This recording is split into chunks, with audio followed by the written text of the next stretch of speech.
Hey everybody, welcome back to another episode here, episode 166 of In the Zone. I'm Giancarlo Aulino, joined here as always with Chris Martelli, Anthony Pagniello. And guys, last week kind of missed it with all these big trades that went through. The big one that we were talking about in the last episode with James Harden and Ben Simmons switching teams ended up being a bigger deal.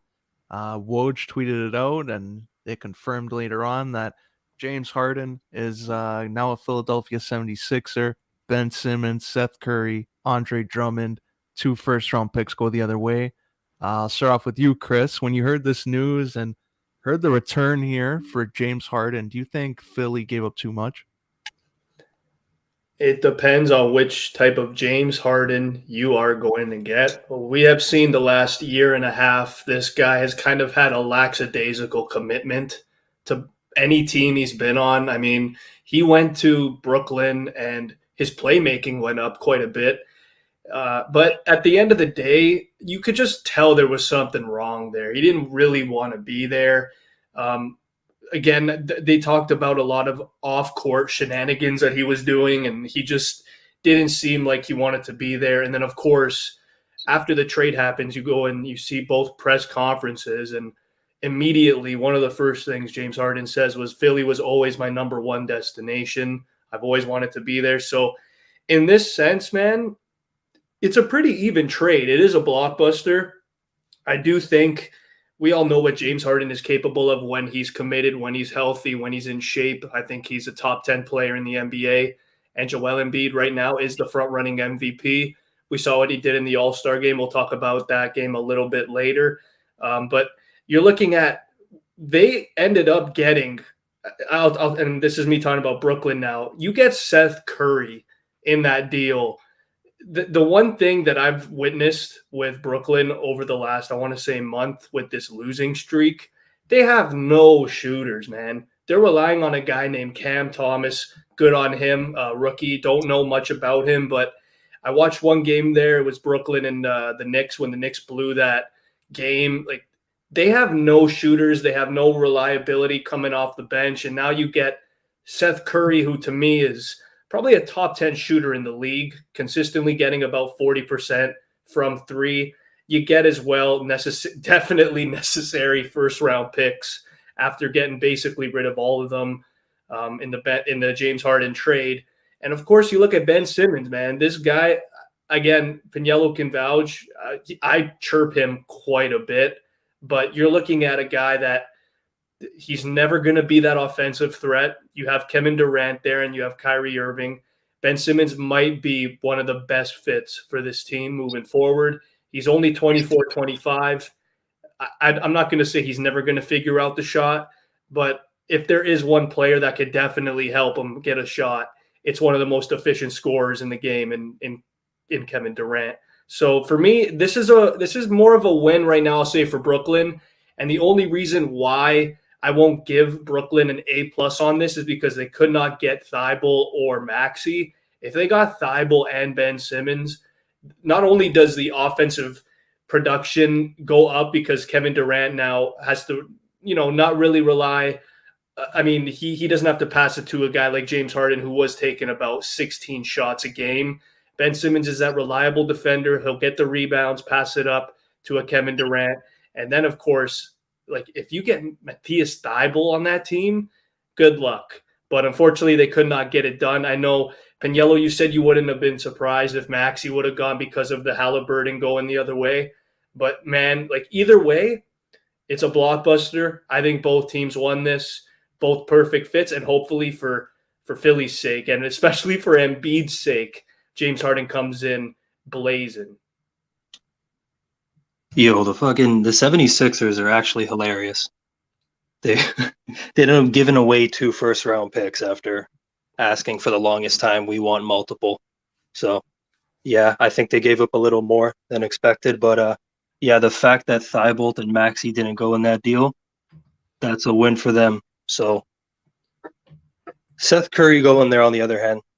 Yeah, that's like outstanding. He's been shooting fucking lights out. He's always been an amazing shooter, but like the last 3 years, I think he's been top 3 in the fucking like 3-point percentage. So him going there with Kyrie sitting out every other game and KD being injured. It's crazy. This is just there's a lot to dive into with this trade. Yeah, this is crazy too that they added first round picks into it. Like you would think, isn't Ben Simmons enough? Like it's a guy Is that Ben could. coming back this year, you think? Oh yeah, for sure. We'll give it some time. I think by the playoffs he'll be back to normal. I think like this new environment, he doesn't have to worry about Embiid all the time, and I guess the behind the scenes stuff. But I think the 2 first rounders is what really is going to screw Philly over here and put them in a position they were like 5 years ago before they got Embiid. So I think that was a horrible decision. The unprotected pick too, which is weird. They're hoping that they win. So like if they don't win, this pick could be 22 to 25, and like based on recent history, like some of the guys, some of the stud NBA players that went in that position, it's gonna look pretty interesting in a couple years when we see the actual effect of this deal and which team was rewarded most. Harden's contract too, how apparently the paperwork wasn't filed on time, so that's another storyline for the summer. But like I don't know, I think Curry is his shooting, I think, is going to add to this team. Like if Kyrie's 100%, like they get more reps and more games, and he can play every game with depending on all the mandates and everything. I think Brooklyn is a scary team, and Dragic is now there, so there's another Yeah. depth of guard that comes on. So yeah, Brooklyn's in a nice spot. I think they're better off with trading Harden than they were having him and going into this run with him. I agree with everything you guys have said, and the one thing that I don't like in terms of the trade is the first round picks they gave up. You're giving up first round picks, Ben Simmons and Seth Curry, to get James Harden, who has been looked at as the villain the last year and a half. And yes, you have Joel Embiid, and thank God you're not wasting his prime years. And this is, to me, like, look, listen, I don't know if it can get any better with Joel Embiid. The guy's looking like a mix of Shaq and Kobe, like in one body. It's ridiculous, the shit that I've seen him do this year. But the fact that you're getting James Harden, you had to give up Ben Simmons, you had to give up first, you had to give up Curry. Drummond, I assume, was just in it, I guess, a salary dump. Drummond, to me, is a guy that come playoff time, if they get a mismatch, he can shine. And we could look at, again, Drummond's played with Griffin before. They have chemistry. That's something that no one's really been talking about. But again, like I mentioned, I think James Harden, if this is the same James Harden that we're going to get maybe from last year's Brooklyn team, I only anticipate that the offense in Philly will groove right away. And I'm hoping guys like Maxi's production don't take a significant hit, because a lot of guys that I've talked to about the trade have said that Maxi now, he's obviously not going to be looked at as an afterthought, but I think his point totals, I believe he's good enough for it not to dip, but hopefully if it does dip, it doesn't dip too much. But other than that, great trade all in all. You think there's going to be a bit of a learning curve at first couple games? Are they going to come in Harden and Embiid and just fucking dominate right away? Oof, that's a good question. I'm not really sure. I know Embiid is always welcome to his teammates. He's always been that respectable teammate. He's never really given a reason to act sour, especially, I don't know if you guys saw on ESPN, they showed the first practice with Harden and Embiid, and Harden was already looking like a really, really solid teammate and leader in the practice. He was going up to Maxi. He was going up to Joel Embiid, trying to teach him the step back three, which if he does connect that, good luck. He's already basically unguardable. So, it's a good teacher. Yeah, I mean, you could say what you want about James Harden's attitude and the lack of commitment the last year and a half, but I think now that he's in a spot or on a team that he genuinely wants to be on, I do expect James Harden to improve not only his behavior, but his on-court results. The thing that entices me the most, I know Harden's getting up there in age, but like you look at his entire career, look at all the centers that he's played with. Like not even, they're all fucking, give and go, roll to the basket. No one like Embiid. So I just feel like in a different time, like if Harden was a few years younger, but like he's still absolutely unbelievable now. Hopefully now he's got the motivation. He's happy. He got fucking traded again. So those two going off. Yeah, let's see what happens. Oh yeah, and speaking of centers that can put the ball in the basket in the hoop, Kristaps Porzingis is traded again, and I don't know what to expect. I don't know if he's even going to play. I don't know like how long he'll even be on their team. Maybe they'll flip him at the draft or do something else next year. But Pagniello, I'll start off with you. What are your thoughts on Porzingis joining and linking up now with another superstar teammate? And do you think this lasts long? I don't think it'd last too long. Might be a nice little pit stop, but if he can stay healthy, he's good right now. He's got the chance because I don't think Beal's playing right now. We'll see about next year. So right now, I know fucking Kyle Kuzma is playing the best basketball of his career. I think it's basically those two for the rest of the way for the half of the season. So I think for KP, it's a pretty good chance, assuming he can stay healthy. Because with him, it's holy shit every other day. But if he can put up some sweet numbers, I don't know. I can see him somewhere else moving right away. We could say what we want about Porzingis and the struggles he's had the last couple of years, but Dallas flat out lost his trade. I don't like. I get the Dinwiddie move. You lose Hardaway with a broken foot. Dinwiddie does have talent. I mean, he was a disappointment in Washington. We saw what he did in Brooklyn 2 years ago, and then they just flat out got rid of him. I don't know if he's going to take too many touches away from Luka Doncic. Just this wasn't a deal I would have done if I was the Mavs.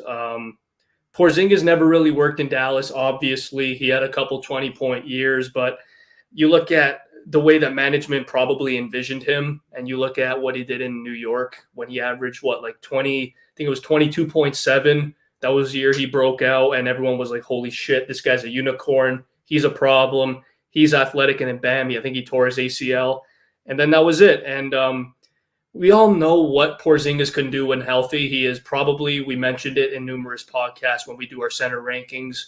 We did have him in about the 10 to 12 range of centers in the league. When he's healthy, he's a flat-out problem. They traded Harrell. Beal's injured. You mentioned Kyle Kuzma playing the best ball of his career. If Washington really wanted to take the chance here, if I'm Washington, I'm playing Porzingis about 33, 34 minutes. I don't want to ease him in. I feel like he's been eased into it way too often. I think this is where you have to start looking at Porzingis and saying, listen, man, I know you're 7'2". Maybe your joints are not as strong as others, but we need you to play. We traded Dinwiddie. We traded a guy in Davis Bertans who at one point in time, as funny as it sounds, was a top 5 shooter in the league 2 years ago, clipping at about 46%. So you lose Bertans, you lose the starting point guard in Dinwiddie. I think this is a huge low risk, high reward for Washington, even if it is a pit stop, because again, I said last week, I think Bradley Beal eventually is getting traded. I don't know if he's getting traded, if he's just walking. I don't know what's going on there, but if there is one team in the Eastern Conference that can take that risk here, it is Washington. So I really did like the trade for Washington, but in terms of Dallas, I don't really know. I think they just panicked because of Tim Hardaway going out. What about short term, just for this year? Assuming Dinwiddie's their 6th man and Bertans comes in and maybe Hardaway comes back. What do you think they can do with that squad? I think I could see them in the same light as Utah last year. We talked about them being a top 3 seed. They're a great basketball team, but when it comes down to it, I'm not really sold on it. I really like Luka Doncic the last month, ever since they traded Porzingis. God, he's averaging like 30. He's a video game. He's averaging 37. But you look at Dinwiddie, the defense obviously has always been there. Very, very undervalued defender, especially at that position. Bertans, I'm not going to say he's a wash, but like there are games he just doesn't do much for your team. If anything, he hurts your team. So, I'm looking at guys like Jalen Brunson who have had a tremendous year. I don't know if he's going to resign. I have no idea what the situation is there with Mark Cuban. But in terms of short-term, man, I really do like Dallas. I think they for sure are a top 5 team in the Western Conference. But when it comes down to facing the teams like the Suns, the Warriors, and the Nuggets, they might come a little short. I like it. Well, all these trades though that came up, was there one that surprised you more than the other? Because to me, the Porzingis one, I thought they were just going to keep him and see how the rest of the year went and flip him at the draft. But now with Porzingis going, that for me was a big surprise. What other big trade surprised you that went down? You know what? For me, probably what Boston did getting Derek White. It kind of pissed me off because he's like one of those other young guys where I'm like, I didn't really know he was available. Like, I know San Antonio's not the best, but I didn't know they were shipping him out. And so I think like him coming off the bench and then getting rid of Schroeder. Because Dennis is a good player, but apparently it wasn't working over there. And they got their boy Daniel Tice back. So I think everything the Celtics did surprised me in a good way. But as a Raptors fan, I'm kind of cheesed about it because they did get better. Yeah, for me, I'll say two trades. The first one for me that surprised me absolutely was the 4-team deal. Listen, we talked about last week or 2 weeks ago when they traded for Sabonis, and the manager is like, "Yeah, we want to win now. We want to make a push in the play-in and potentially see if we can upset." And it's looking like he's staying true to his colors. He got DiVincenzo, Josh Jackson, Trey Lyles, and a second-round pick. And he actually shipped out Marvin Bagley got traded. Serge Ibaka went to the Bucks, which I think he's probably an X factor for the Bucks moving forward. Just so many surprises there, especially DiVincenzo. I thought that was going to be a guy. He's a great 3-and-D type of guy. He's still only, 24, 25 years of age. He's an NBA champion. I'm surprised they went out. I know how great Serge Ibaka is, and we saw it in that Raptors run, but I don't know, man. Like I'm a big fan of DiVincenzo, especially over the years.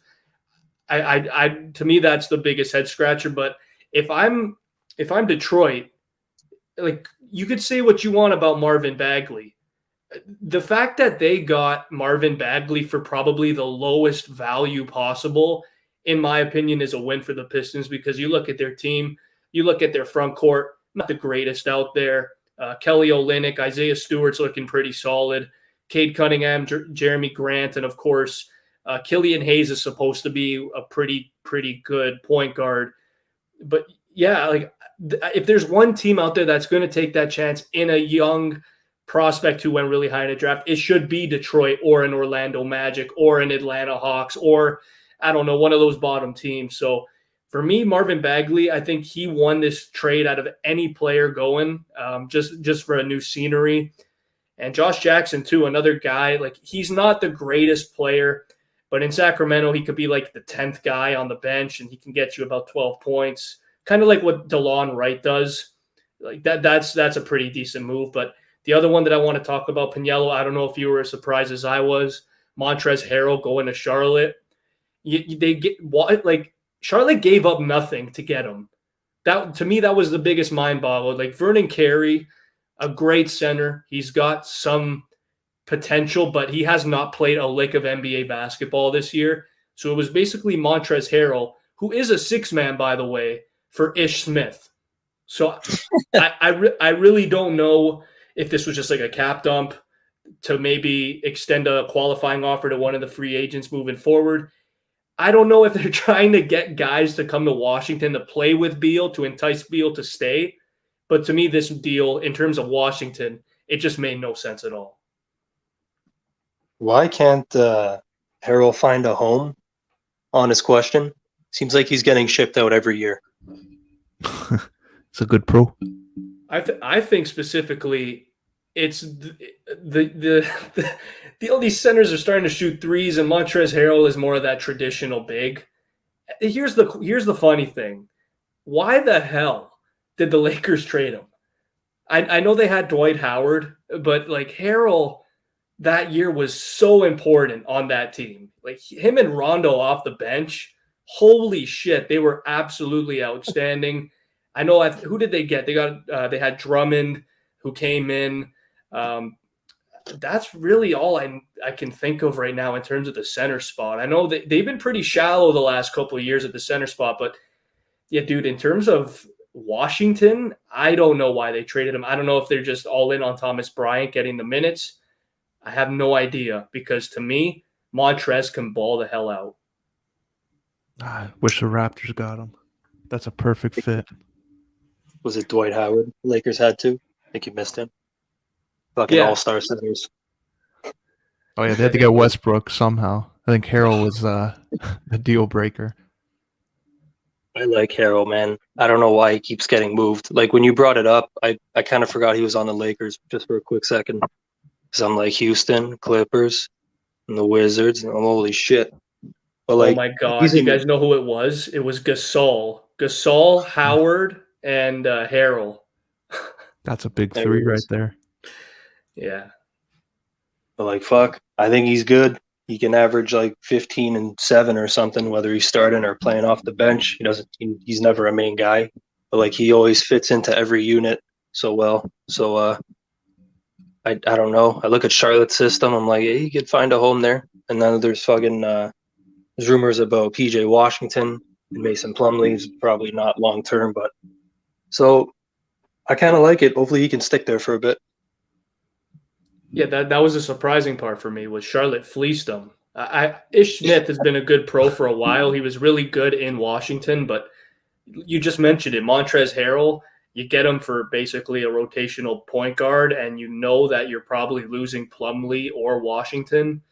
That's just great insurance right there. So very smart management from Charlotte. And again, if they can make the playoff, Charlotte, which I have really no doubt that they can, I think Montrez could be a big part of maybe potentially a series win if Charlotte can do it. Yeah, for sure there. Well, after the trade deadline, it's time for the NBA, take a little break, get All-Star Weekend going. Big moment this year because it was a milestone, the 75th year. They got all the legends together, the top 75 players that were named and the NBA 75. Nice little photo op. Everyone gets a nice jacket. They had them all at halftime. There were some notable guys missing, like Scottie Pippen was waving at the green screen. I don't know where the fuck he was looking, but he's riding high from that book tour. Good for him. Some of the older guys, understandably, there's a pandemic. They probably don't want to risk having them out there. But there was news earlier in the day that Michael Jordan was at Daytona 500 supporting his team. But they're like, you know what? The All-Star Weekend, how can you miss that? NBA 75, they're like, how the hell can this guy just dip from that to go to a NASCAR race? But sure enough, he pulled the pro wrestling card. Show up as a surprise for the bigger pop in Cleveland, and he comes out last. There he is, MJ. A lot of news though, because it looks like MJ snubbed Charles Barkley. Didn't even look at him. Hugged Rodman like they're boys, and yeah. Now it looks like him and Pippen. No one knows what to make of that story. So, what did you make of this whole presentation of them bringing all the legends back? Kick it, buddy. Honestly, it was my favorite part of the night. It was fucking sick. All the introductions. It was like a pro wrestling event. Everyone getting their entrances and getting their knock and awkwardly standing around the fucking barrier there and waving. The green screen stuff was hilarious. And they showed Steve Nash and he was looking up and down like, oh my God. So yeah, it was entertaining stuff, man. Yeah, I agree. That was the best part of the night for sure, other than Curry's 3 fest. But seeing my favorite part was seeing seeing Michael Jordan come out, and this guy immediately you could tell like when it comes to competitiveness, he knows exactly who to go to talk to. He went to LeBron James, he went to Dennis Rodman, he went to Magic Johnson, who by the way was wearing the same freaking outfit as Michael Jordan, which is absolutely hilarious. Those two, you guys watch the docs. Those guys in those practices just going at it. There's not a single better competitor in the building than Michael Jordan. And dude, one of my favorite obviously was seeing the Kobe Bryant tribute and Vanessa Bryant being there. it was just outstanding to see all those legends like Patrick Ewing, Dr. J, Oscar Robertson. There were so many names that I just completely forgot about. And when you saw them, yes, they do look a little bit older, but the tribute was just absolutely outstanding. And to me, the guy that I loved coming out, he was one of the first to come out, was my boy Mello. Just looking at him with the braids, with the shades on, the smile, just an absolute stud. It was a win overall, but one of the most controversial parts in that whole thing was when Ray Allen did not dab up Kevin Garnett. Kevin Garnett's face just said the whole story, and you just look at LeBron beside him, dabbing him up, smiling. Everything's good, and then it's just so funny. Like the fact that he leaves Boston to go to Miami, and LeBron James is beside Kevin Garnett is just it was just perfect. It was so funny. I hope they're good now. I hope there's no beef anymore. But yeah, man, seeing Michael Jordan in that suit, in that beautiful turtleneck over there, it was just a sight to see with all these legends. Oh, they position that perfectly because you see LeBron going, there's my guy right there, the threes, yeah, tapping him up, and you just see Kevin Garnett looking up in the air like, son of a bitch. That's exactly what he was saying.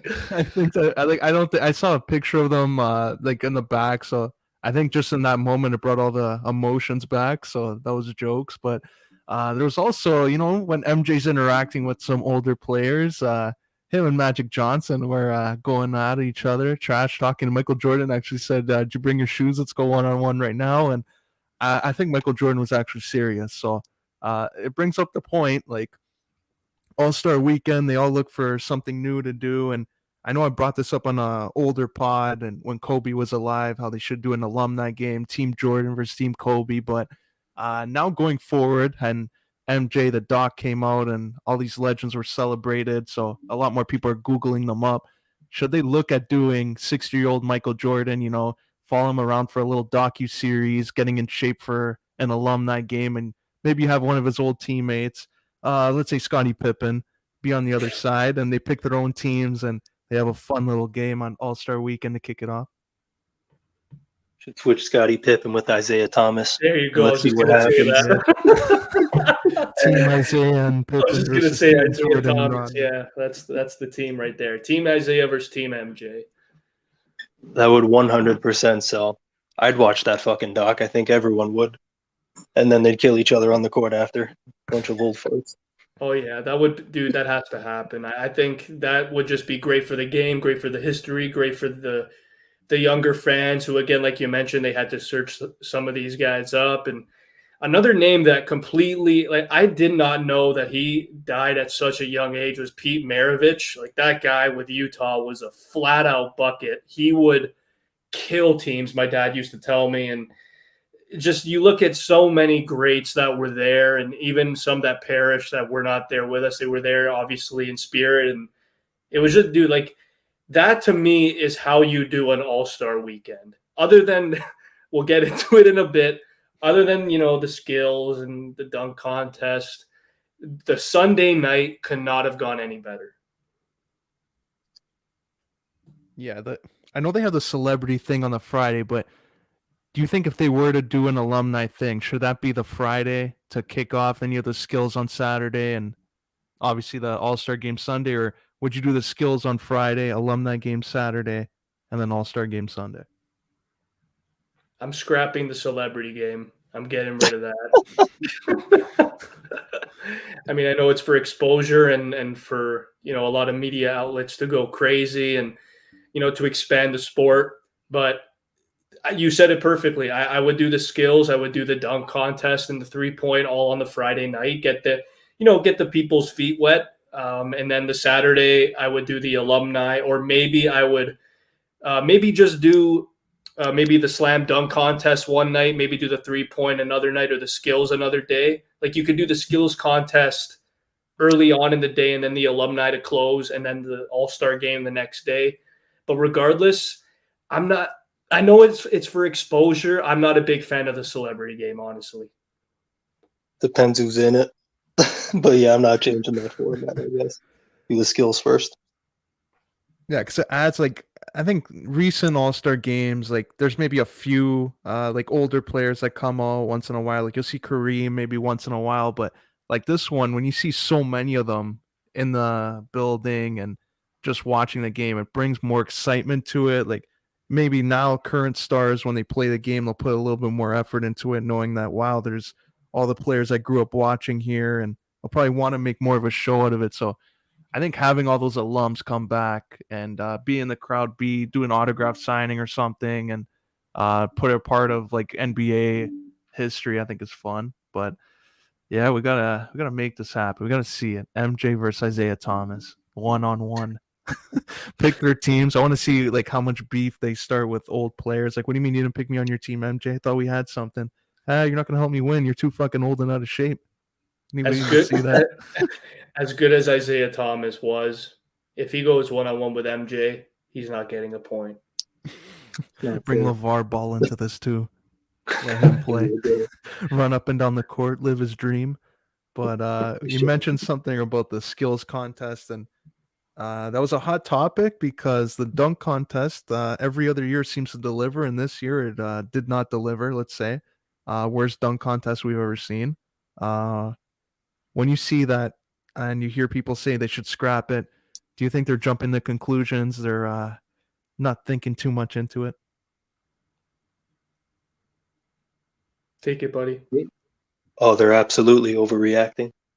I agree with it's probably one of the worst ones.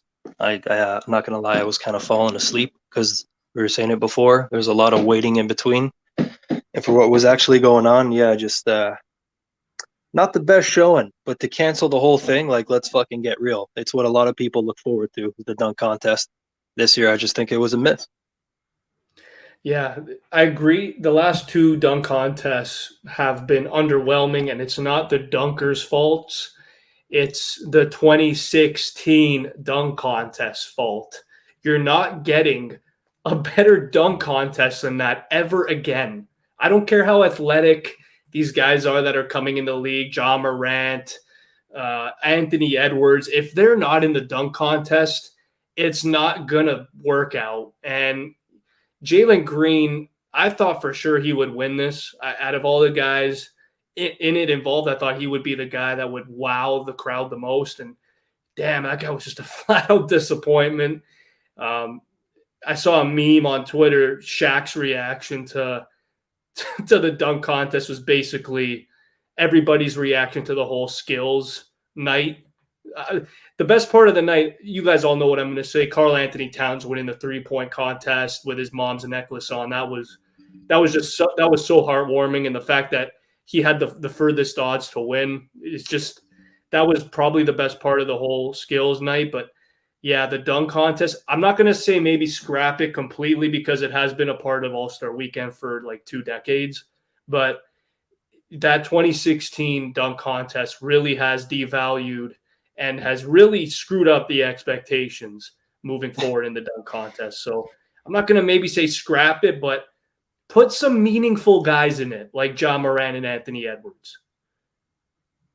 Yeah, you know what? Next year, what they should do, go up to Aaron Gordon and say, "We want you to go again here.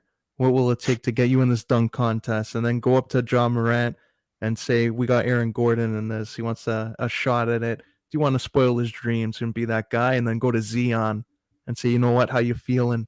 We want you to spoil his moment too." And John Morant says he's a better dunker than you, and just stir the pot a little bit, make up some bullshit, and just to piss these guys off, get their egos into it, and then go to Sprite or whoever the sponsor is and say, how much are you willing to put on this? If Zion and John Moran and Aaron Gordon, and if it's not the number of a Super Bowl commercial type number, then say, yeah, we're going to go to the next sponsor. And I think that's what they got to do. Just stir the pot, get people invested in it. And I think that's when we'll see fans have that same hype that when Vince Carter was in it, and even Blake Griffin when he went in that year, and all the hype that was around him. So I just think they need to change things and how they approach it. Keep Dwayne Wade far away from that fucking judging table. Keep him in the desk because he's going to ruin it. But other than that, I think people are jumping to conclusions on that. But anything else on hoop that you guys want to talk about?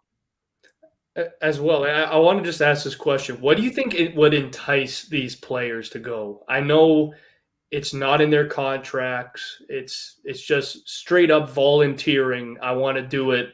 I want to have the limelight. Because you just said it perfectly, and I think that just triggered a huge idea in my head. If you go up to John Moran and say, "Listen, we got Aaron Gordon in the dunk contest, arguably one of the most electrifying dunkers. Zach LaVine, you know what? You if you pick one of the two, it's the same thing. You go up to Zion. Listen, you haven't lived up to the hype really so far. I mean, John Morant is he's stealing your spotlight. What are you going to do about it?" And then to add more insult add more fuel to the fire, you can say, "Oh, by the way, Zion, this guy Anthony Edwards, he went first overall the year after you. People are thinking he might be better than you as a dunker too. So maybe try and defend your honor there." I think they need to maybe create some type of storyline. I think throughout the year to maybe entice these players to go. But what do you guys think it is with these players? Because so many greats over the years have just flat out refused, like LeBron, like Westbrook. What do you think it is? I think it's just the extra time off, straight up, because we see it a lot in the NHL. It's a time to rest up. It's a long season. Those two leagues are fucked because it's all year, and then if you go through the playoffs, you really have like a month off. So I think the main motivation for it is possibly rest. The dunk contest too, like when guys are missing and they keep getting chances over and over, like that shit is fucking exhausting to do that for like 20 minutes straight, these guys. So yeah. I think maybe too, put a little incentive on the sponsor. Winner gets like, let's say $1 million, and we'll say 200,000, 300,000, like for the charity component for their respective all-star team. But money, I think, would be another role. Like if you have Zion in it and John Morant, you play that up a little bit, Anthony Edwards. And I don't know, I think like they would be interested in being that generational dunker. Like I think what pisses them off about it and makes them not want to join it is you see what Aaron Gordon went through and how he got screwed over out of one when he jumped over Taco Fall. And I think that turned people away from it. Like all these dunks that this guy did, he still couldn't win it. I think that like rubbed them the wrong way, and why maybe John Morant hasn't joined it yet. Now, before we turn to hockey or wrestling, I just want to quickly talk about the All-Star game overall because Steph Curry was a freaking machine. 16 threes in the game. Pagniello, what the hell were your thoughts when you saw Steph cook it up? And the best part, in Cleveland. I just started laughing. Just he's having fun out there. You can tell he's not even looking at the fucking rim when he's pulling up, turning around early, looking at the crowd. It's just good vibes all around. But man, 16 threes. He really didn't miss much. He was it like a lot from the logo. Like it was fucking crazy. A lot of guys were wilding out there. Garland was shooting from half. Ja with his 360 fucking alley-oop dunks. Oh my god, like second half of the game was crazy. It was really picking up.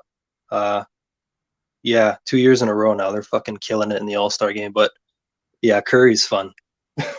Oh, yeah, unbelievable to see Curry, what he was doing, and he wanted to find out what the point record was. He wanted to break it, so that was fun to see him get all those threes. He shot from half court to see if that would work because he was rolling. And I think one of the big takeaways for me is finally DeMar DeRozan getting some respect from the fans, commentators, everyone.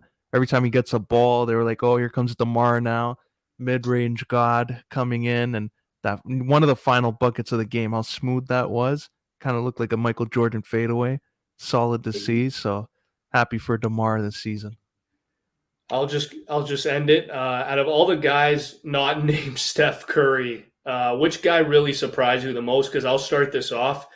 DeShonte Murray belonged there. He looked like a prom. He did the the the alley oop to himself. That was outstanding. He was making 3-point shots.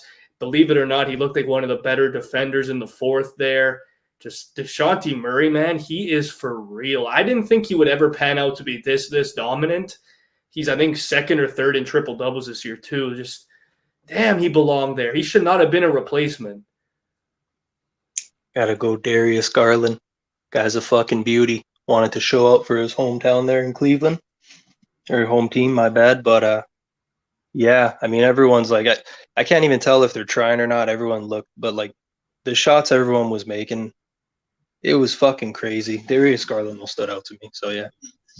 Oh yeah, I'm with Pagniello on that because he's a guy that might go under the radar, like it's in Cleveland. But when you have LeBron as a story coming back to Cleveland as the captain of his All-Star team, and you see Garland now, the new era of Cleveland. So I'm with Pagniello on that. That was a good moment to see him come out and prove that he belongs with those guys.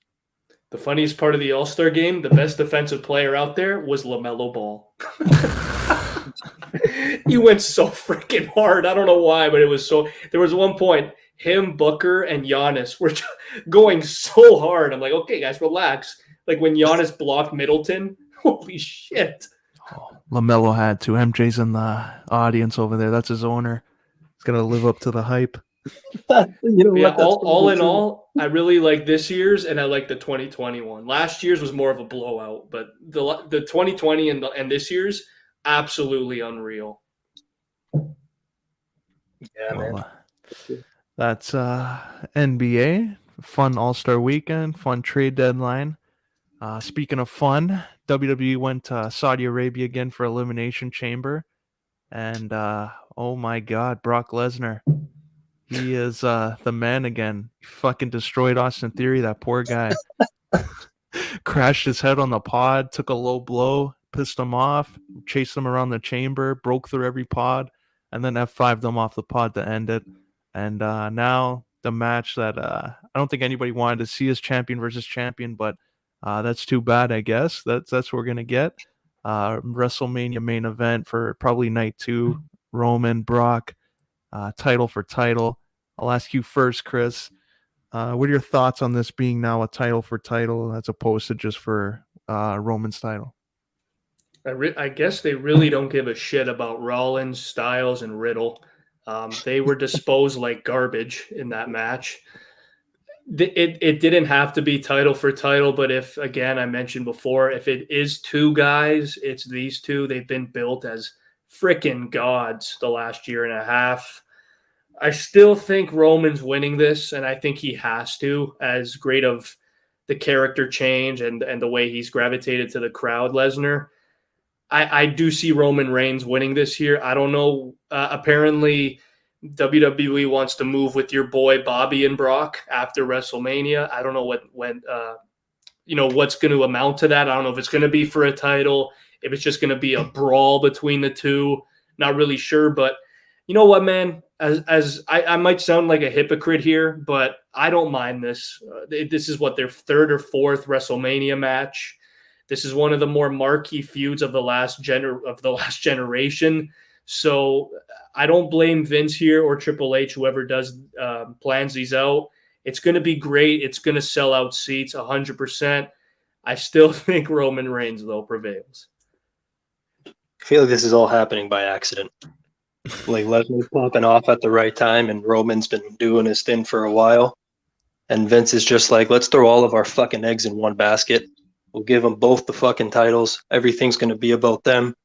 We'll figure out the rest later. But yeah, I'm not really surprised. The match of how it went, Lesnar winning the title, good stuff, good moments. Austin Theory taking selfies with everyone. It's probably the funniest part there for me. They got F5'd off the fucking pod. Jesus. But yeah, I don't know. Title for title, I don't know where they're going to go after, but I think that's the figure it out later part. And this is going to be another fucking WrestleMania moment between these 2. But I'm going to go with Bork there. So I'm going against the man. Yeah, they're in an interesting spot right now because like going into Elimination Chamber when you're seeing, okay, Brock's going to win. What are they going to do after? Like it seemed like they can do Bobby Lashley versus Seth Rollins and do something there, but looks like Bobby Lashley's going to be out for 4 months with shoulder surgery. Then the other plan was Big E, Seth, but Big E's now on SmackDown. So, like, what do you do with Seth Rollins, I guess? Do you put him in this and make it a triple threat? Like, their hands are kind of tied here with one of their top guys. I mean, I thought if it wasn't going to be title for title, I thought Seth Rollins or AJ Styles were put in a perfect position to win the title at the Chamber, but they just did the Shayna Baszler approach. They just had Brock go in and just kill everybody, which to me I thought was the biggest downfall of the pay-per-view. I thought the match could have been a lot better. I thought Brock maybe opening the Chamber would have made it a lot more intriguing, but obviously I think Pagniello called it, him coming out last and doing what Mark Henry did in 2013, coming in and just freaking annihilating everyone, but obviously Brock Lesnar getting the win. Austin Theory being last to me was it was funny, but it was really surprising. I didn't really see him having a big part in this. I remember Aulino, me and you thought he could potentially be replaced at some point. But yeah, he was in the finals taking the selfies. It was fun, but I'm just gonna say if it's not AJ versus HBK, it's gonna be AJ versus Seth Rollins. Oh, AJ versus Seth. How about you, Pagniello? What do you think of Seth Rollins? If I think he'll be in the title picture, And like, who would you match him up with? I think this tag team stuff is temporary. Him and Owens have been kind of linked for a while, so this might be a short-term plan. But I don't know if I would go for AJ. I wouldn't. I don't know about that, fucking Sean.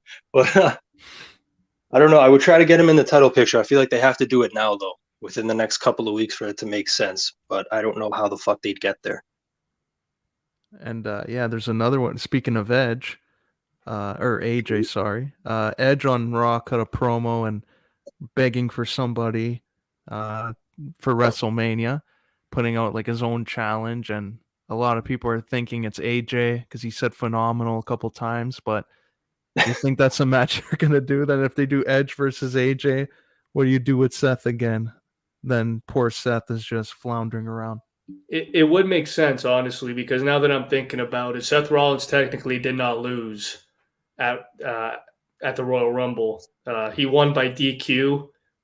What did he do? He did he hit him with a chair? What the hell did he do? He hit him with the chair, and that was about it. He choked him out.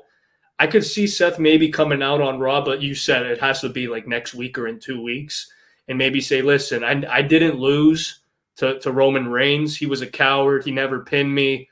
I need to be inserted. I beat both of you. Like let's do this." If they have nothing for Seth, he has to be inserted in this because he's way too big of a superstar. And then of course you chime in with Edge and AJ Styles. That would just make WrestleMania so much better. You have that triple threat match, Seth Rollins sneaking his way into the main event of WrestleMania. That's absolutely perfect for his character right now.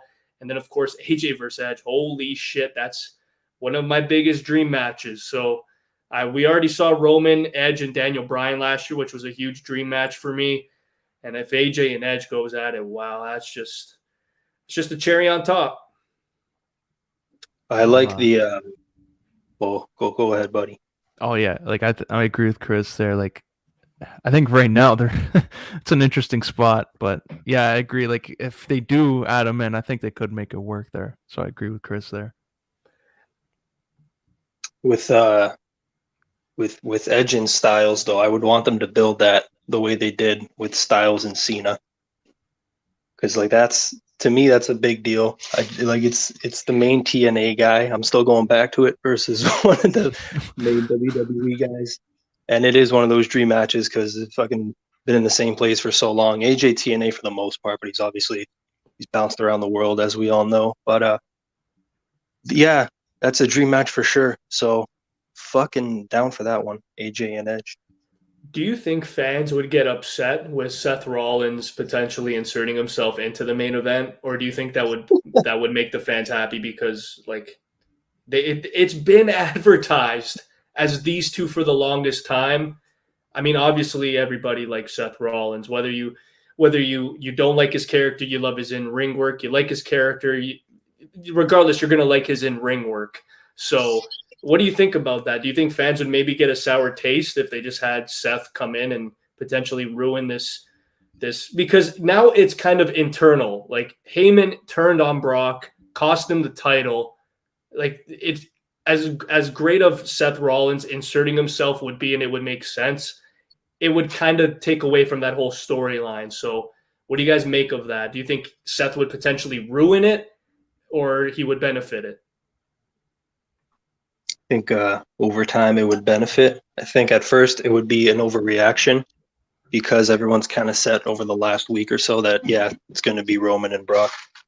But I don't think Seth is too far removed for him to add himself in the equation. It's just got to be really soon because like he just feuded with Roman recently and they're always going to be connected. And yeah, history and it makes sense. But if Seth just came out 1 week and beat the shit out of both of them with the chair to close Raw and then just pointed at the fucking sign, I'd be fine with that.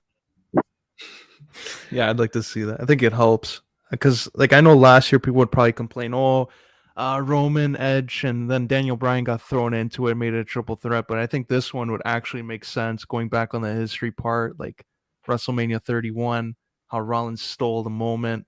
I think it'd be nice if he steals the moment again, and this time he's actually in the match. So, yeah, I'm with you on that. Beautiful.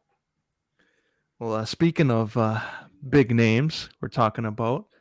There's another one that I don't know how true this was when I first saw it, but the more they make it references to it on TV, just adds to it, and it's fueling online here that we're gonna get Kevin Owens, our Canadian kid, taking on Stone Cold Steve Austin at WrestleMania. Chris, what are your thoughts on Stone Cold returning for one big payday in his home state and taking on Kevin Owens of all people? As Stone Cold would say it, give me a hell yeah. I'm down Boom. for this. We haven't seen Stone Cold in a while. He's 57. Listen, if Goldberg can do it, like what? He's been consistently around since 2016. Holy shit. That's 6 years. He's been consistently around, floundering, one pay-per-view, one show, one title match, wins it.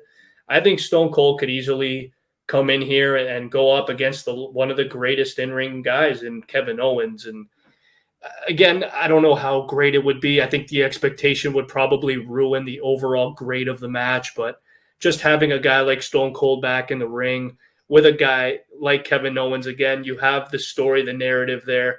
KO basically stole the stunner. He took it from because remember, I don't know how many times I've seen this at a WrestleMania. Oh, let's get Dolph Ziggler versus Shawn Michaels. So this is going to be kind of the same narrative, very similar in terms of the stealing of the finisher. Kevin Owens is the snarky heel. I think this would work perfectly. But again, this is where we ask ourselves, if Kevin Owens is getting this match against Stone Cold, what the hell is Seth Rollins doing? So the more that I think about it, with Kevin, if he were to get a match against Stone Cold, not only does that just completely benefit both guys, because Stone Cold, I feel like he's not that confident in a lot of other guys on the roster. I think Kevin Owens is that respected backstage. And I think it would also benefit a guy like Seth Rollins because they would have to go full panic mode and probably put him in a meaningful feud. Whether even if, let's say AJ and Edge does not happen, let's say Seth Rollins comes out and we get Seth Rollins and Edge again at WrestleMania. To me, regardless, that would also be beneficial for both guys as well. So regardless, if this is just a rumor, if it's happening, it would be a hell of a ride. I hope this happens. This would be fucking sick. I don't think anyone's expecting an actual match. You might just stomp a fucking mud hole in them, and then they'll throw some punches. You know the drill. But yeah, just having Owens have this moment with fucking Stone Cold, bringing Stone Cold out of retirement for this, and it's against Kevin Owens. This guy's faced Chris Jericho at WrestleMania. He's faced Seth Rollins. He's faced some of the best. This is fucking sweet for the good Canadian kid. He deserves it. So it'll be a solid 15 minutes in total, 2 minutes in ring probably. I'm down for this. Well, speaking of another surprise, it's a big rumor going around that maybe Seth Rollins could do this actually, since his schedule's pretty open. But how about Seth Rollins welcomes back AEW's EVP, former EVP Cody Rhodes to WWE, and they do Seth versus Cody at WrestleMania? That can be like That a Simpson packing. yeah, that would be unbelievable. That would be great. That would have to probably be a no holds barred match, something like that. And Cody Cody Rhodes. bleeds. Oh yeah, absolutely. Cody Rhodes is the new Shawn Michaels. That guy bleeds a shit ton. But in terms of, to me, the whole thing was a flat out surprise when I saw Brandy and Cody just dip from AEW. That was mind boggling. I was kind of like, why? Why did you just walk away? So Vince McMahon probably had a really nice call with Cody. Probably talked about his dad, maybe bringing back a Dusty Classic. Maybe that can be a thing. Maybe that can bring Cody Rhodes back into the good graces of WWE. It seems like he's already back on good terms. I'm not going to lie to you. I know Triple H has had his health scares the last year and a half, but I would love to see Triple H versus Cody Rhodes because we do know that they both had unfinished business from 2013. I think that would be great as well if it's not Seth Rollins. But again, Seth Rollins is Triple H's guy, so that would be pretty awesome. Yo, I don't think he's coming back just for nothing. I think Cody's going to be one of the main guys now on that top tier level, like they always thought fucking Ted DiBiase Jr. would be. Ooh, This is man. all part of Vince's plan. Sent him over there, go create a company, go make a big name for yourself, kid, and then come back. So, yeah, Cody with anyone is going to be something. I don't even know. There's just so many different angles. But if he ended up taking on Seth Rollins, yeah, you could connect a lot with Triple H there. So that'd be pretty sweet. That's a good start.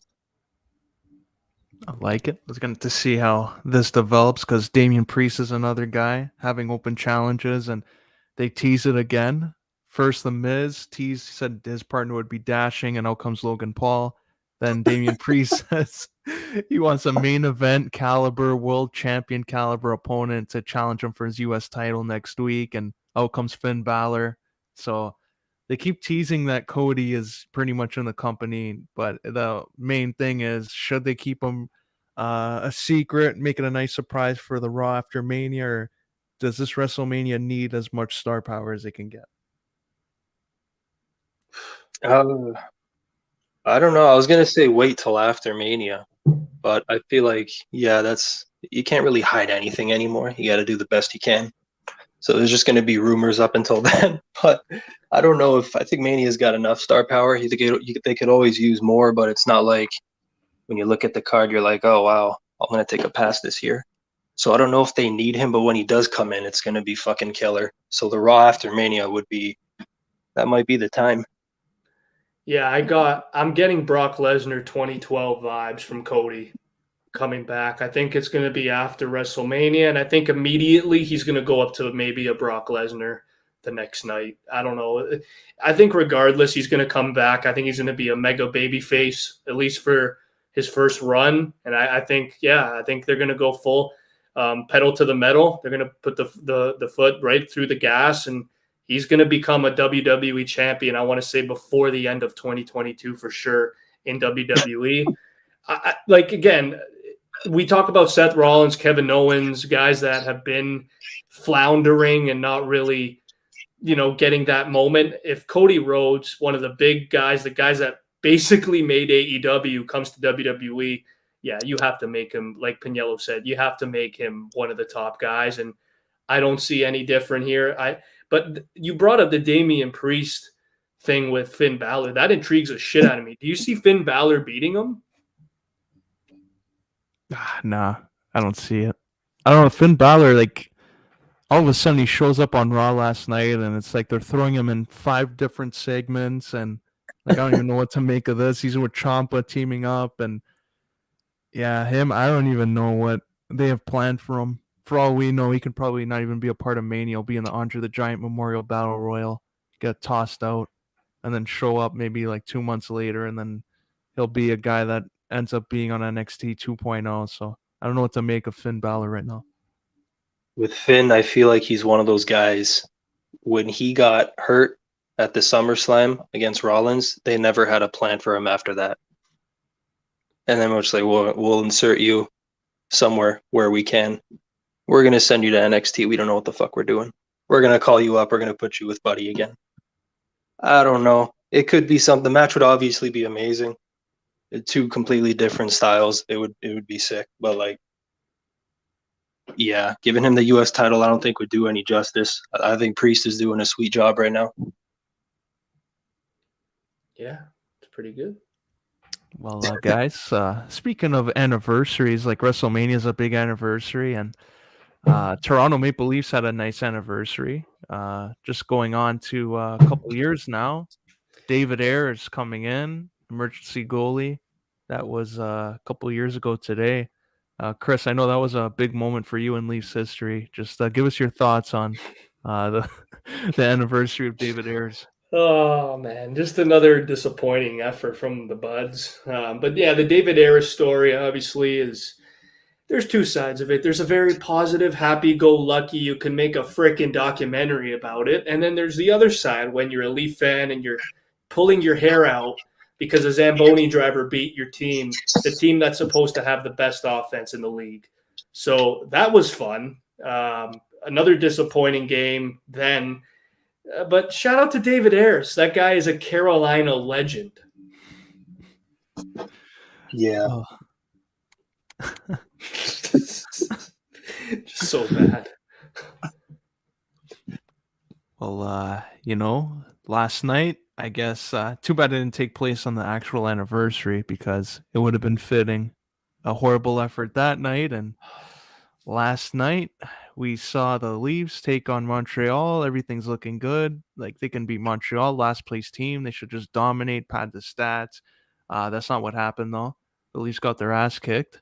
I was getting a score notification. Seems like every 2 seconds. Montreal scored. Montreal scored. It's now 5-1. And then all of a sudden, 5-2. Great night, I guess, if you're Montreal. They got nothing to play for. But the Leafs, on the other hand, this is not a good look. So, Pagniello, I'll start with you. What were your thoughts on what happened last night? Oh, it's kind of laughable. I think it just makes sense now. The last couple days, like David Ayres, and then this the night before. It's the hockey gods know. It's just a curse. It was an off night. I was kind of pissed off watching the game. The Habs were just, they didn't look like they had fucking 11 wins on the season or whatever the hell they have. They're obviously out of it, but the Leafs just had an off night. I think the Habs have won 2 or 3 in a row now. For them, they're fucking rolling. So, yeah, for the Leafs, it didn't look good. A lot of things were off. I know Chris wants to go fucking crazy about this game, so yeah. 1 month from the trade deadline, Sheldon Keefe said, I want to have a solid 60-minute hockey game. That's all he wants. Keefe knows that this team, they have this stupid, infuriating tendency to ease off the fucking gas pedal against every shitty team in the fucking league. Holy shit, Montreal is bad. Pizzetta, freaking all these guys. I don't even know who some of these guys are. Rem Pitlick, good on you, almost injuring Mrazek the first play of the game. Oh my God, there were so many things wrong about yesterday. You think about the Leafs taking on the Habs, specifically this year. It's a fucking layup. It's a layup. This game's a layup. You're coming off a 6-3 loss. You don't usually allow 6 goals. Looking at you, Jack Campbell. You don't allow 6 goals. You put Mrazek in, a guy that's probably going to get dealt, might have played arguably one of his last games as a Leaf. He makes that highway robbery in the second or third period there, and you still don't get anything going. Their special teams is freaking – that's the other thing that pissed me off. I was looking at the stats. Montreal might have the worst penalty kill and power play in the league, and the Leafs have the best power play in the league. And nothing just worked out. The Habs should have been the more sluggish team here, but they weren't. Toronto just looked tired as hell. I was saying to Pagniello, I don't know if they ran I don't know if Babcock was in the building having them run around the rink for fucking an hour and a half. They looked gassed as hell in the first period. There were just so many things wrong. And again, the thing that pisses me off the most, 11 of the 18 players that eliminated the Leafs last year were on this team, and they didn't look driven. They didn't look motivated to win. And Josh Anderson, holy shit, he has the freaking Leafs number. Oh my God, that guy, every time he faces the Leafs, it's just a flat out annihilation. But instead, Montreal, that they come into this arena, they won 2 in a row. They looked like the Kool-Aid man out there.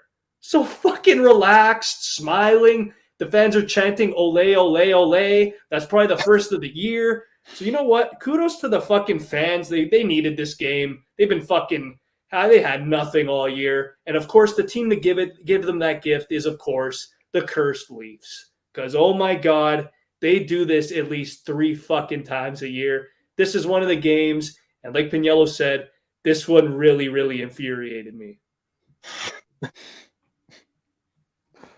Oh man.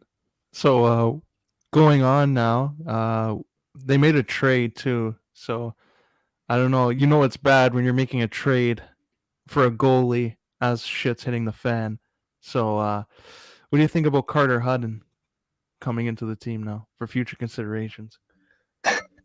Whatever the fuck that means. I mean, I think that means Mrazek's gone, or at least they're trying to trade him because he's at a $3.8 million cap hit, and I think that's just absolutely unacceptable looking at the way he's played and the way Jack Campbell's just run with the ball. Because I think Dubas wanted this to be a 1A, 1B type of thing, but clearly Jack Campbell is the number one and Peter Mrazek's the number 2. So you can't be paying a backup about $4 million. I think that's why they went out and got Carter Hutton, but apparently I saw after they made the trade, they're actually loaning him to the Roadrunners so he can stay in Arizona and be close to his family. That's what I saw. So I don't really know if this even means anything, but yeah, it's a puzzling trade. Well, we won it though, because let's face it, what the fuck does future considerations mean? Oh, yeah. Doesn't I don't mean know, anything. a 7th rounder. Every time I hear future consideration, I just think of frickin' the Carter Ashton trade. Oh, good point.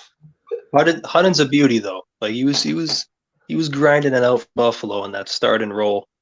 It's got to be tough. He is a pretty solid backup. So to get him for fucking literally nothing, yeah, Leafs go. Oh, you know what's pissing me off about this trade? 2 trades the Leafs made with Arizona. I didn't see Phil Kessel's name on any of them. And it's like future considerations, salary dump. And then I see Arizona is trying to load Kessel off to a team and they're willing to retain half his salary. So looking at what we saw last night, should we do something here? Should the Leafs open up some more salary here and bring Phil home? Or is this an off-season type of move that hopefully they make? Oh, definitely off season. I don't see Arizona parting ways with Phil. I think their priority right now is to try and get that mega haul for Chikrin, and I think it is coming sooner rather than later. But I guess I'll ask Pagniello, what do you see Kessel getting in the off season in terms of money? He's making what now? Is he in the last contract we signed him to? Yeah, $8 million and minus 1.2 that the Leafs are given. So his cap hit is 6.8. I feel like he'll get a little bit less, like not much less, but on a very short term, obviously, because Buddy's up there in age now. He's still a gamer, but he might get like 5 mil for two years somewhere, 5 mil per, something like that. I could see Phil bouncing around a couple more times, honestly. Yeah, it's tough. I really want to, like you said, not a little. So you think what, like 5.5 mil? I'll probably Phil can get that for sure. It's fucking Phil Kessel. Might be for a year or two, but yeah. Yeah, I was gonna say maybe more around like 4.5, like something around that. Maybe like what Max Domi's getting, like 4.5 to 5 mil. I think that's in his ballpark now. But I just want to say one more thing about the game last night. The thing that really pissed me off the most. You're looking at the press conference after, and like, again, we talk about like Pagniello, you mentioned last night, it's a mental thing. There's something not going on there. Sheldon Keefe goes into the press conference and he tries to glean all the positives in the game. Like there's no positives in that game last night. He's saying the bottom 6 played well. We generated third period goals, and add insult to injury. You guys are going to laugh now when I say this. This guy has the nerve to bring up the freaking October 7-1 loss to Pittsburgh and say, oh, well, after that, we played the best hockey of the season. And buddy, That's just not how it works. You don't put out those type of games. And it's just I don't know why he had to bring that up.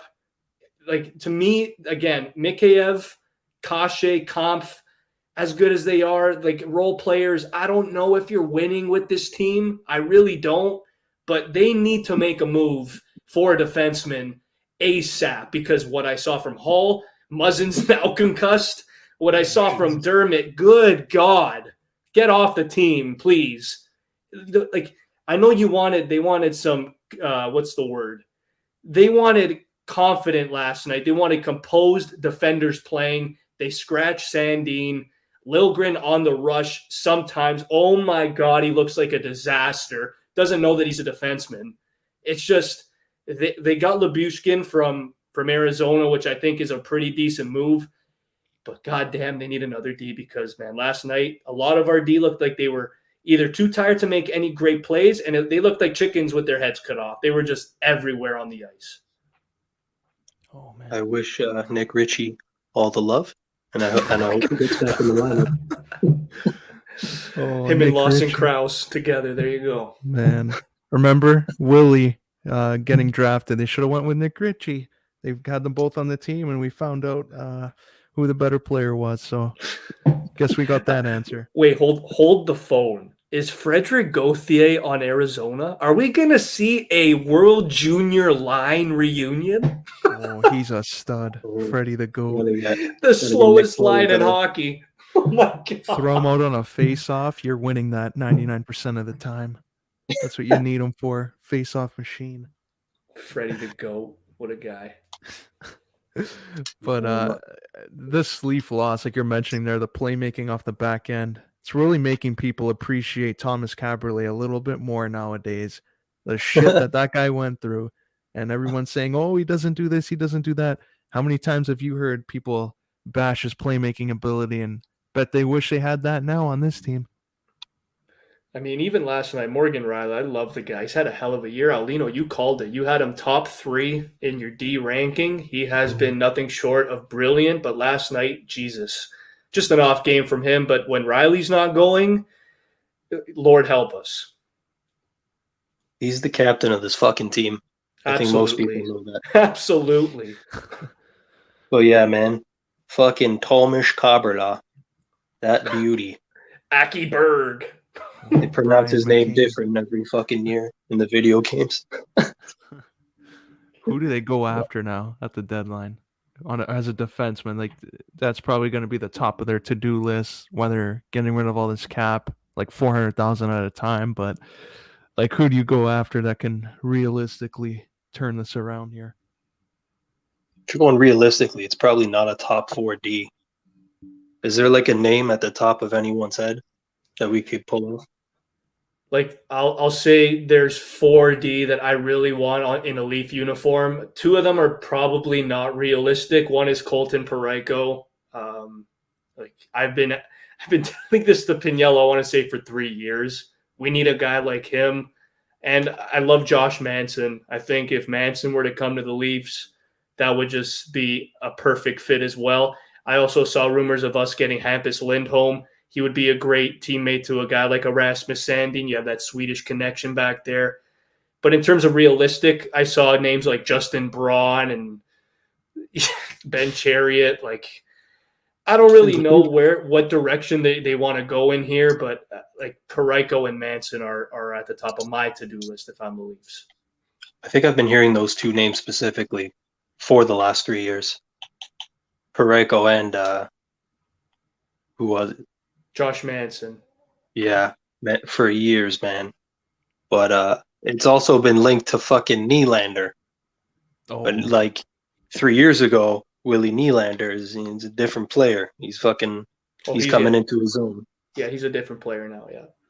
So like is that the route you're going down? Are you trading not fucking Eagle Marner or Willie, but then it's a different deal? Or do you just try to finesse them with like 4 other pieces?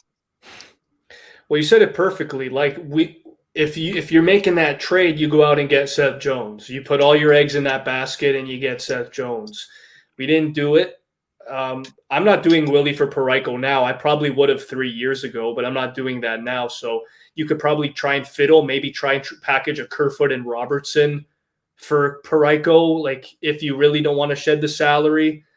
But yeah, it definitely, we're in a tough situation here in terms of trades. That's why I said it's probably not realistic at this time.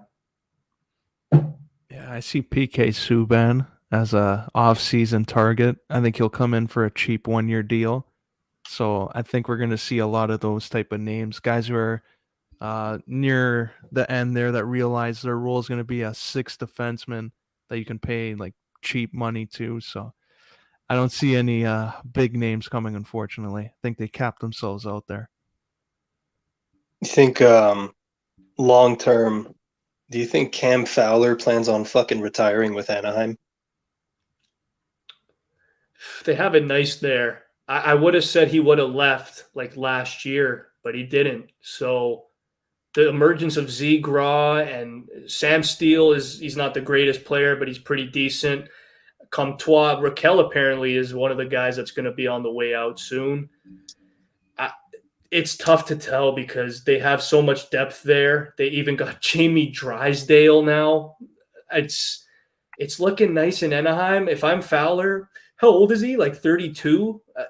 No, he Is he can't be younger that than old. that? Is he 29, 30, something like that? Maybe he's the same age as Trouba, around there. I don't know. That's a great question. If you are the Leafs though, Anaheim is definitely a team to look at, or maybe even in LA. We're always fucking linked to Anaheim, even from the Burke days. Loves trading with them. It seems like he's been around forever. It's probably been like 10 years now in the league. I know he's making a lot right now. I feel like he's one of those guys. When his deal comes up, I don't have a fucking clue when it is. Like, he's been with them for a while. He might want to move on. Ducks haven't really been in. I don't know if he's going to be there for the next go around for Anaheim. He was there with Perry and Getzlaff and all those guys, and they were successful. And then he kind of went through that down stretch, and now they're coming up again. But yeah, he's like 29, 30. I feel like he might be looking for a new home. And if you were going to really switch things up, you bring a guy like Fowler into your top four. That would take so much off of Mo. But that's a lot of finessing too, because that's a fucking ton of money. I don't know how they do it. I want to end this pod with a really, really awesome take, because I know there's 3 guys out there that the Leafs, it's like we've seen Joe Thornton, Patrick Marleau, Thomas Plekanec play for the Leafs. Aulino, I'm going to start this one with you. You guys are going to die of laughter. There's a guy on the New York Islanders who's been around forever. Can you see the Leafs going out and getting Zdeno Chara for a rental for this year?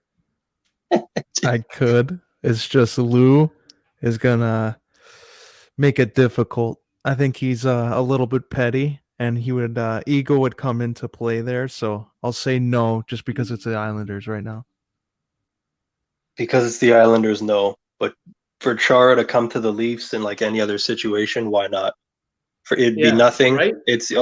For him, holy shit. In a Leaf jersey, that'd be hilarious. Yeah, just like Plekanec for 30 games. But here's another name too. We talk about maybe bottom 6 has to be improved. There's a guy who captained Team Canada who doesn't have a contract. Are you going out and getting Eric Stahl if it's not working out, or do you just not maybe take that risk? Oh, well, I'm doing it. It's Eric Stahl. I don't think he would. All time, yeah, awesome player, fringe Hall of Famer. But I don't think he's going to demand too much now. Brings a lot of veteran leadership to a locker room. He's got a fucking Stanley Cup. He's been a great player for a long time. I think to any team in the league, man, he would add so much. If the Leafs caught him, let's go. Yeah, I would first kick tires on Ryan Getzlaff and pair him up with Spezza. And then if they can't come up to anything that works for cap-wise, then go after Eric Stahl. But I think when we saw with Thornton, they could use like a veteran center like that comes in, that has some experience. Getzlaff won a cup. Eric Stahl won a cup. I think that would help them. And then you add Spezza down there in the mix too. get that kind of leadership in the locker room, and Simmons also there. So I think Kerfoot's going to be a guy they're going to dangle around and see what they can get to this team. Yeah, another guy too. We love like Bunting is playing amazing hockey. Do you see them re-signing him, or do you think he's also another trade type of player? I'd want to hold on to him. I don't think he'll be too expensive. I don't know if he's one of those guys you need to let go. He's when you just look at our roster, he's pretty much what we don't have, what we need more of. I don't think it'll be too much. I would like to hold on to him. Doesn't have to be long term, but fucking grinder. He does a lot out there.